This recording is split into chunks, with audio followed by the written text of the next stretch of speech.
Assalamualaikum warahmatullahi wabarakatuh. Perkenalkan, nama saya Nur Hasana dari kelas PAI 6.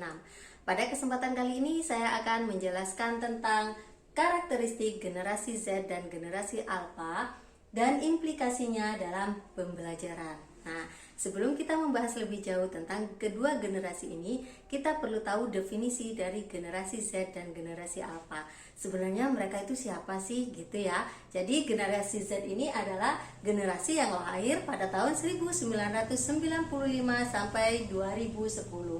Kemudian generasi Alpha adalah generasi yang lahir setelah tahun 2010. Nah, kedua generasi ini memiliki karakteristik. Karakteristiknya adalah yang pertama, mereka akrab dengan gawai. Kemudian mereka berpikir terbuka, kritis, dan praktis. Kemudian mereka itu belajarnya bukan hanya dari proses kegiatan yang terjadi di dalam kelas antara murid dengan guru, tetapi mereka juga banyak belajar dari luar, yaitu dari platform-platform pendidikan, platform-platform digital yang ada di medsos seperti di YouTube dan sebagainya. Kemudian mereka itu juga sering bertransaksi secara digital. Nah, transaksi secara digital yang dilakukan ini bukan hanya berkaitan dengan kebutuhan yang sangat urgent, tetapi mereka juga bertransaksi berupa makanan, kemudian hobi yang mereka sukai, mereka melakukan belanja secara online. Nah, proses belanja yang mereka lakukan ini merupakan mengajarkan mereka tentang kemandirian dan eksplorasi. Kemudian bagaimana cara menghadapi murid generasi Z dan generasi A ini?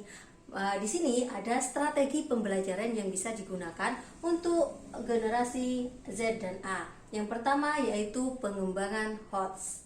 Jadi memberikan kegiatan berbasis proyek atau mini riset, karena pembelajaran yang otoriter atau berpusat pada guru tidak cocok bagi mereka. Yang kedua yaitu kebebasan berekspresi, dengan cara memberikan kesempatan kepada mereka belajar dengan seluas-luasnya secara mandiri dari berbagai sumber yang mereka bisa pelajari, baik itu media massa maupun media sosial. Mengembangkan karakter. Nah, melalui medsos, guru bisa memberikan pemahaman, memberikan motivasi kepada mereka akan sadarnya kesehatan, kemudian sadarnya kejujuran, kemudian teamwork, problem solving, dan sebagainya. Yang berikutnya adalah mengembangkan minat bakat, baik itu hard skill, soft skill, dan pengembangan karakter dan spiritual. Kita tahu bahwa karakteristik dan minat belajar anak itu berbeda-beda. Ada yang auditory, ada yang visual, ada yang kinestetik atau biasa dikenal dengan psikomotor. Nah, dari ketiga gaya belajar yang seperti ini, berarti kita sebagai guru harus bisa memberikan pengajaran atau menggunakan metode yang sesuai dengan karakteristik belajar mereka. Oleh karena itu, kita sebagai guru bertugas untuk menuntun minat, bakat yang dimiliki oleh mereka, menuntun potensi yang dimiliki oleh mereka supaya bisa berkembang dengan maksimal sehingga mereka bisa menjadi manusia yang bahagia seutuhnya. Strategi belajar yang terakhir yaitu menggunakan media digital. Kenapa kita harus menggunakan media digital? Karena kita sebagai guru harus memahami karakteristik peserta didik kita, yang mana mereka tidak asing dengan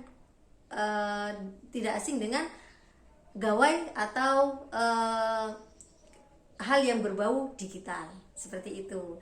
Jadi itu pemaparan saya tentang karakteristik generasi Z dan A. Terima kasih. Assalamualaikum warahmatullahi wabarakatuh.